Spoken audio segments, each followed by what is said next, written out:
Hello, my name is Barbara Mainhart, and I am the Outreach Coordinator here at the Alpha Center for Divorce Mediation. Today, Christina Lombardo-Zaun, an attorney-mediator with Alpha Center, is joining me to talk about the effects and how to manage social media while going through a divorce. People are very used to putting their entire life out there, evidently. And so in this situation, it's very good to exercise a lot of restraint in a number of ways and to encourage others, because once people know that you are getting divorced, you know, your great Aunt Bessie is liable to throw something up on Facebook, and next thing you know, you're in a little Twitter war or something like that. So Christine, welcome today, and let's talk a little bit about how social media works and how you should manage social media while getting divorced. Thanks, Barbara. So yeah, I mean, there's a ton of literature out there, but when I was writing this and doing a little research on it, some of you out there are probably listening to this saying, "Oh, I know this. I've heard it all too many times." There's others that may never have heard this and are starting the process or thinking about starting the process. And so I think, Barbara and I really both agreed this is worth, putting out there. So if we can help one person kind of not make these mistakes, oh, your life's going to be so much easier. It's not going to be perfect, but yeah. And one thing that I didn't actually realize until I read this, and I have since read it elsewhere, is that anything you post is available to be used in a court proceeding. Yeah. And, people say, like, "Oh, well, I didn't mean that," or did that. No, not going to cut it, right? It's there, it's done, it's there for the world to see. It's interesting because I wrote in the blog that even a Snapchat, everyone thought Snapchats were like quick and that the image would disappear in like 10 seconds. That's no longer the case. So you can have your iPhone and you can be looking at someone else's social media page and take a picture of it. Oh. And then it's captured. And I will tell you, social media plays a part in almost every case I'm dealing with. Wow.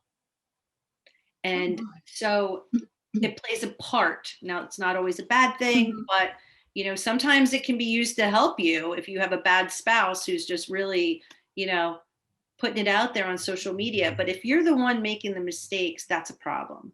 Right. Or I suppose even things that you think are innocuous, have no meaning, somehow they get twisted into being something else. Yes. What's that called? Vague booking and like being cryptic and sending messages. Listen, if you think you're being sly and sneaky and getting one around everybody else, you're not. People pick up on that probably more than just the plain direct messaging. But I will tell you, I had a client once who, and this is truth, printed out over 600 pages of text messages. So there's apps out there that you can buy that you can transfer your text messages into like a PDF format, print it out. And this client in particular took them to court. And so it can be used as evidence. Wow. And I'll tell you, when you're co-parenting, this is the text messages, they get people in trouble very, very quickly. Very quickly, because what happens is people are filled with emotion and, the drop off or pickup time might not be exact. And then the name calling starts. And some of the name calling literally gets to a point where it's so abusive that it constitutes harassment. And they don't realize that, harassment, it's a crime. There's the cyber stalking that's going on. And they're, spouses hacking into each other's emails. Right. I had to write a cease and desist letter for a private client who husband hacked into wife's email. That's a felony 3. Wow. So, a lot of people don't realize, like, recording each other. Or I had another case. It was kind of weird. It was a private custody matter, and the the ex husband recorded wife. I think it was on Facebook Live, if I'm not mistaken, but of them physically fighting, and then published it. Oh, Yeah. And then her father retaliated by giving the ex-husband a poor review on his business website. oh, So that got really messy really fast. yeah. So you just have to be aware that anything you put out there is going to be published, and it's going to be out there, and it will be found.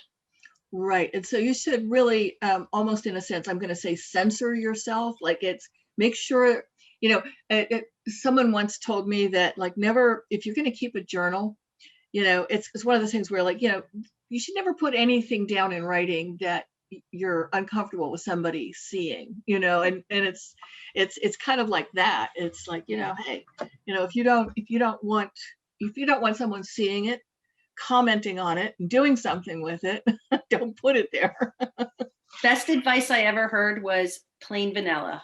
Just be plain vanilla. I like Lay that. low. Yeah, lay low. Comment on the baby goats. Comment on the The polar cat bear, videos. the cat lawyer. Yes, you can Yeah. post anything about that, but really, you should watch your language. Make sure that your tone. The other thing that you want to be careful of is your friends and family, Yeah. because they might tag you, and if you don't have your settings set up to approve it, it might be out there and you don't even know about it. And so you want to let everybody know, hey, I'm kind of just going to be very low profile for a couple months until my case is settled. Mhm. Because Um, they're your family, and in many cases, whether you want them to or not, they're gonna decide they're your champions, right. and that can just lead to a lot of issues. Yeah, they try to help you out, and that ends up hurting you sometimes. Right. And so, in moving on to maybe some more concrete things, what kind of things can you do with your websites? You talked about changing, settings to make sure that you know what the heck's going on, and et cetera. You do have to be vigilant with all of your accounts, and I don't want to make anyone feel paranoid here, but when you are starting the process of going through the divorce, whether you've moved out yet or whether you've told your spouse, you might want to change your password, Mhm. um, and change them, and then get the two-factor authentication. Like, really, Yeah. tighten all that up. Because especially with married couples, they might share an email, or they might know each other's passwords. Not I always advocate for transparency, but when you know your marriage is over and you know that you're going to be making a transition, you really have to protect yourself. And so you should change all your passwords. There are settings on all the accounts for privacy. You might actually want to just block your spouse once you've filed for divorce. Mhm. Um, because you know what? Seeing what your spouse is doing on social media isn't going to help your Right. case. It's not going to help you emotionally. And vice versa. It's not going to help them either. So it's better Mhm. to just make a clean break and block them. Even if you're amicable and you can work things out, maybe you can Mhm. reintroduce that later, but not during the course of the divorce. It's just not Right. prudent. Mhm. Absolutely. Now, we've kind of circled around this topic, but it's probably worth going over again. And it's like, what's the big thing? Do not do this. And that is, according to you, bad mouth. Right. Now, let me just caveat this with, it is easier said than done. I went through a divorce. I know. Um, but people are watching you all the time, whether they say it or not. You're on stage. Mhm. And I found a blogger. It was in a law office out in Orange County, and they said you're like a reality TV star when you're going through divorce. Everyone's watching, Oh because people my. love bad news. Oh. And they love to see people split up, and who's doing this and that. I mean, I had a friend once asked me when I was going through my divorce, hadn't talked to her in months, and she's like, "Well, who's getting the house?" And I'm like, Hmm. "Okay, none of Instead your of, hey, how are business." you doing? But yeah, and it was really intrusive. And so regardless of how you feel about your spouse, that is for no one else's business, no one else's ears. Um, it will only make you look bad if you badmouth your spouse. Especially And on social media, because it's like oh, lighting a wildfire. I mean, it's just like, here are these words, here's the enter key, and here's the gasoline. absolutely, you couldn't have said it better. And it is just it's the probably the most inappropriate form for that. If your spouse is doing something nasty and borderline illegal, let the authorities handle it. Yeah. There's a time and place for everything, but social media, there's no room for it there. You're only going to get yourself in deeper water. Um, with that comes and I think maybe you were going to preface it, right? The just stay away from each other. Yes. Yeah, just keep the distance. Just don't interact. Keep it as civil as possible. And because the only thing that you have to do right now is focus on the decisions. It's not like, you're asking that person what they want for dinner anymore.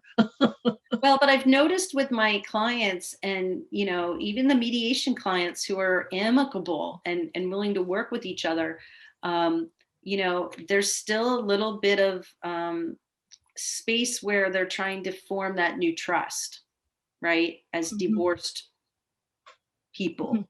And so it's a weird space. And if one client, if they're the one filing and they're the one they left because they're starting a relationship with someone else, I mean, the injured spouse is there and they're hurting. And so I see that happening where they want to stay connected somehow. Yeah, And all of the literature will suggest rip the band-aid off and just put an end to it yeah, so you yeah. can start growing and start healing. Yeah, yeah, and that's a great idea. Well, Christine, I want to thank you for those great thoughts today and those suggestions, and to really, like, tell people that what we think of as a fun thing to do with morning coffee when you're going through divorce, it takes on a different flavor. Yes, it and sure does. and it's somewhat bitter. So Yes. so be careful. Switch to tea. I don't know. But anyhow, so thank you so much, Christine. And for everyone out there listening, you will be able to see this video on our website and on our social media and on Christine's LinkedIn page. So thank you very much for your time. Thanks, Barbara.